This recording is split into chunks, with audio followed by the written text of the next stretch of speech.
Interview's starting. The hiring manager smiles, opens her laptop, and says, "So, tell me about yourself.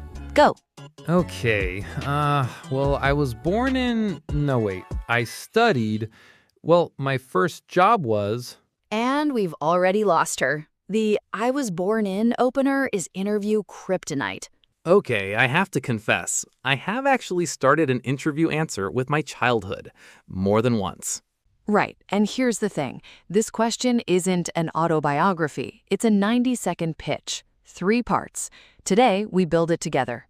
Welcome to Say It in English, the podcast where we teach you real business English through real conversations. I'm Tom. And I'm Lexi. And today's episode, honestly, this one might be the most useful thing we've ever put out. Because "tell me about yourself" is the one question every single job interview starts with. And most people, native speakers included, totally blow it. Yeah, and if you're learning English and you're preparing for a job interview in English, this question is terrifying because you're already thinking in another language, and then someone hits you with what sounds like a casual, friendly opener, and your brain just goes blank. Exactly. So today, we're going to break this down completely. We'll cover why this question is so tricky. We'll give you a 3-part framework you can actually use, example phrases you can borrow, and we'll even do a live demo. Tom becomes the interviewer. I've been waiting for that moment my entire podcasting career. Okay, so Lexi, let's actually start with the why. Why does this question trip so many people up? Because on the surface, it sounds easy, like you know about yourself. You've been you for a while. Right, and that's exactly the trap. It sounds like small talk. Tell me about yourself. In normal life, that's casual. That's a conversation starter at a party. But in an interview, it is not small talk. It is the first filter. The hiring manager is immediately checking, can this person communicate clearly? Are they relevant? Do they know why they're here? So it's basically disguised as small talk, but it's actually the most important question in the whole interview. 100%.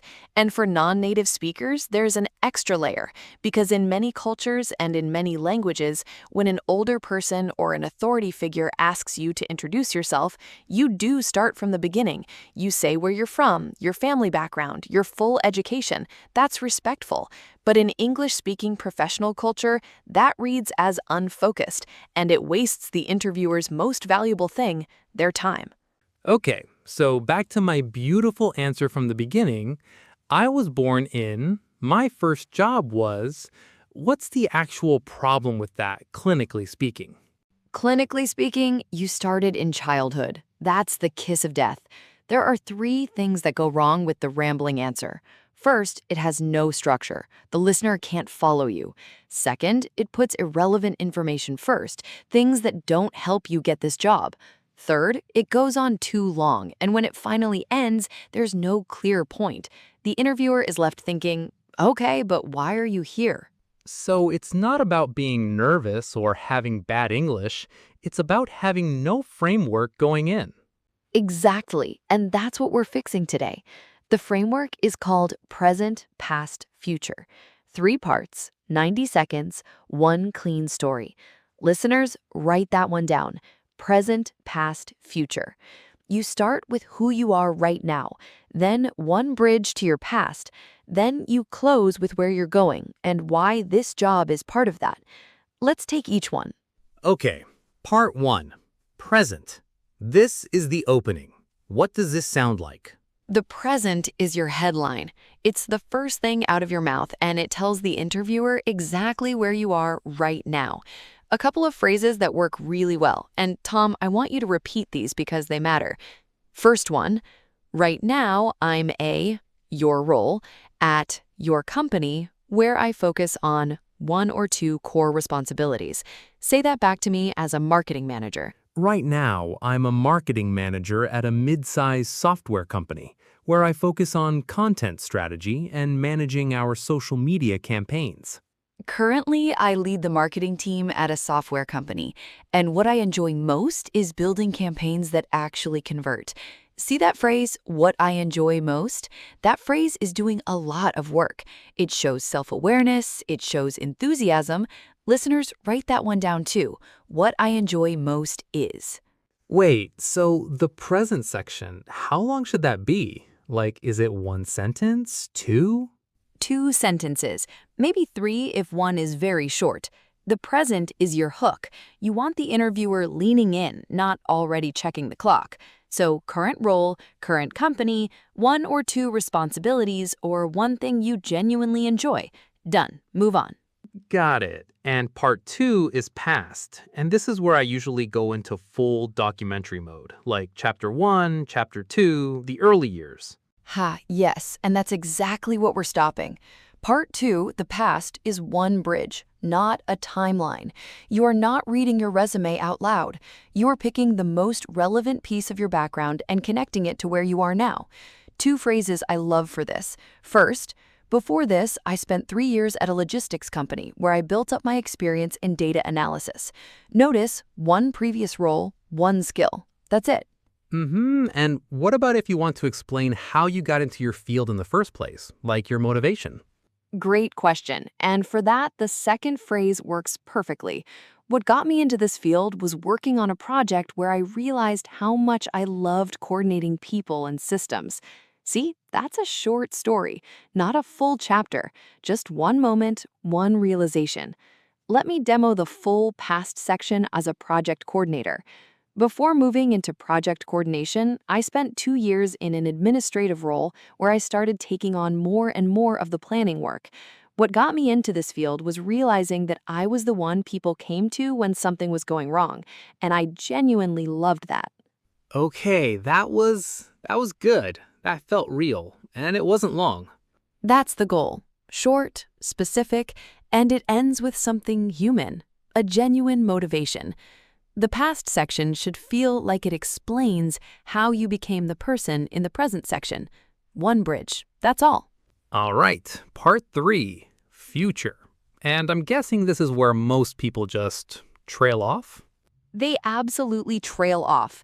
The future section is the most skipped part of this answer, and it's actually the most powerful, because this is where you tell the interviewer, I'm not just reciting my history. I know where I'm going, and I chose this job on purpose. Here are the 2 phrases I want everyone to use. What I'm looking for now is a role where I can lead cross-functional teams at a larger scale, which is exactly why this opportunity caught my attention. Say that with me, listeners, which is exactly why this opportunity caught my attention. That phrase is gold. Right, because it connects you directly to this specific job, not jobs in general. Exactly. And the second option, which is a little more direct, I'm ready to take on a more strategic role, and this position lines up with that direction. Both work. Both say, I have a plan and you're part of it. That's what every hiring manager wants to hear. If you just trail off with, so yeah, that's me, you've wasted the entire answer. Wait, hold on. I have a question that I think a lot of our listeners are thinking right now. What if your career path isn't linear? Like, what if you've switched fields? What if you were a teacher and now you want to work in HR? Does the whole present, past, future thing still work? Yes, and this is so important. For career changers, the rule is this. The bridge is the why, not the dates. You are not explaining your job history chronologically. You're explaining your internal logic, why each step made sense for you. So if you moved from teaching to HR, you don't say, I taught for 5 years, then I left, and now I'm here. That sounds like you got lost.